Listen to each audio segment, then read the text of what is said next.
Hi friends, in this class 2 transportation problem we will be discussing on Vogel's approximation method that is called as unit cost penalty method. And about all the five methods what we discussed, in all the five methods Vogel's approximation method is the one which will give you the best solution to the problem. Hi friends, uh, now we will discuss about Vogel's approximation method. So coming to the Vogel's approximation method, as it is given in the previous class, the same problem, you have three different warehouses, four different warehouses and three different factories.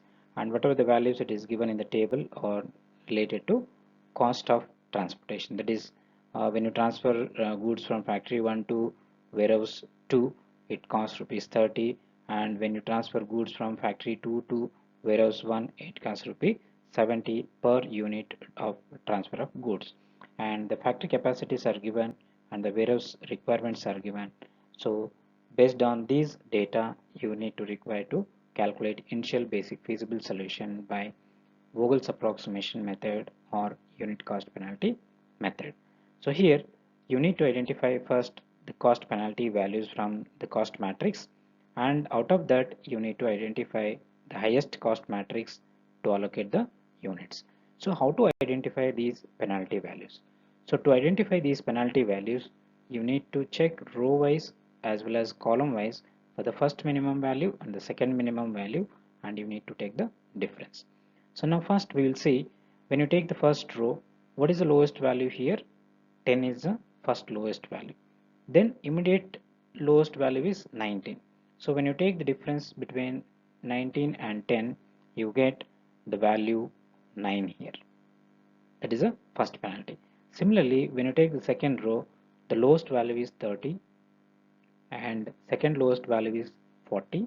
So the difference is 10. Similarly, the third row, 8 is the first minimum, 20 is the second minimum, 12 is the difference.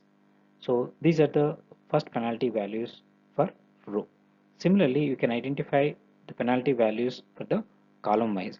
So in the column, 19 is the first minimum, 40 is the second minimum. When you take the difference between 19 and 40, you get 21, the penalty value. Similarly, for the second column, 8, 30, you will get 22, and third column, 40 and 50 difference, you will get 10, and for the fourth column, 10 and 20 is the first and second minimum, you get the 10 difference. And after getting these differences and the penalty values, you need to select the highest penalty value. So here row wise 12 is the maximum, and when you take the column wise 22 is the maximum penalty value. So once you identify the maximum penalty value, this is the maximum penalty value you got, and to this respective column you need to allocate as many as possible number of units to that respective column. So to this column I need to allocate the units. So when you are allocating the units to the column, you need to identify again in the column for the lowest cell. So this is the lowest cell, 8 is the lowest cell. What is required here? 8 is required, but you have 18 which is available in the factory 3. So you can take complete 8 to this cell, 8 units to this cell, and remaining 10 units can be taken for the next cycle. So 8 completely here you utilized, and out of 18 still 10 more units it will be remaining in the factory 3. So now the various requirement of 2, it is completely fulfilled. So what you can do, you can just eliminate this column from the matrix.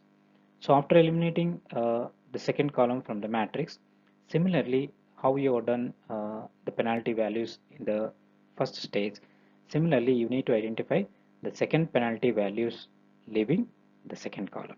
So here again in the first column, sorry, first row, 10 is the first minimum, 19 is the second minimum. So 9 you get again, see, 9 is the difference. So leave this column. Leaving this column you need to identify. So second row, 40 is the first minimum, 60 is the second minimum, you get 20 difference. Similarly third row, 20 is the first minimum, 40 is the second minimum, you get 20 difference. Similarly, you calculate the penalty values for the column also. So 21, 10, 10. Okay. So out of these penalty values, in the row wise you have 20 is the highest, and when you take the column wise, 21 is the highest penalty value. Again, wherever you get highest penalty values, to that respective row or column you need to allocate number of units. So when I take this 21 column, so 19 is the lowest cost column what I will get in the cell. So try to allocate as many numbers as possible to this respective cell. So here 21 is the highest penalty value. So to this column we are now allocating the units. Okay.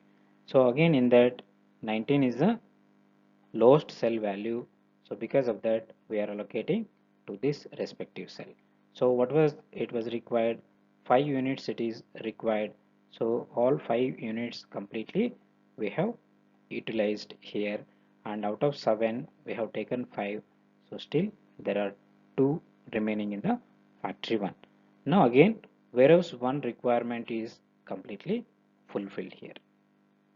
Okay, now column 1 and column 2 both got eliminated from the matrix, only left with column 3 as well as column 4, that is warehouse 3 and warehouse 4.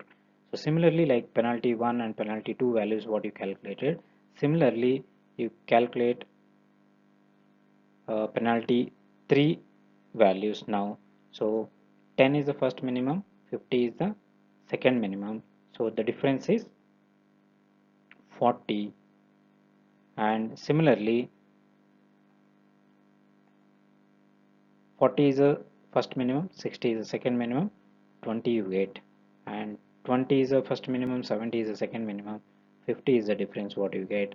And similarly column wise here 40 and 50, 10 and 20, so the difference is 10 and 10. So out of these 10 and 10, 40, 20, 50, 50 is the highest penalty value you got in the third penalty. So for this penalty you need to allocate in this row. So normally in the first two cases you got column wise, but now you are getting in the row wise. Now allocate units as many as possible to that respective row. So this is the highest penalty value. Now to this row you need to allocate units. So here what is the lowest cell value you need to identify in this row. So 20 is the lowest cell value. So here I need 14, but available is only 10.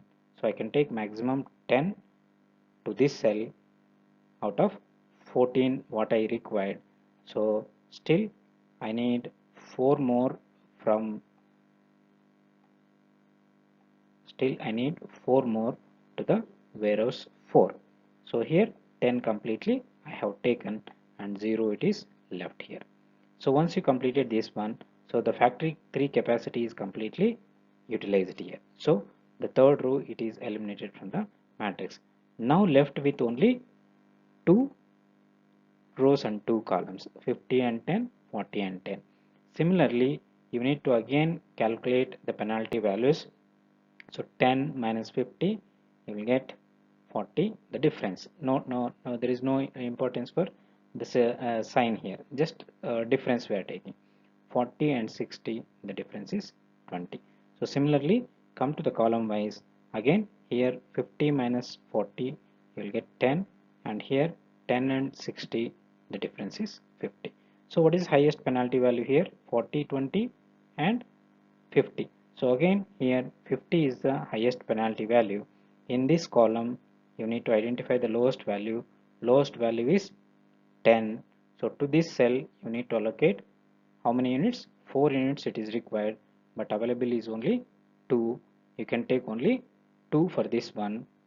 Okay, you can take only 2 for that cell. Still how many required? Still 2 more it is required for the warehouse 2, but here you have completely utilized from the first factory. Okay, now left with only 2 cells, that is 40 and 60. These 2 cells are left. So when it is left with only two cells, there is no need to calculate the next penalty values. Directly you can take the lowest out of these two cells. 40 is the lowest value. For this cell, you try to allocate the units as many as possible.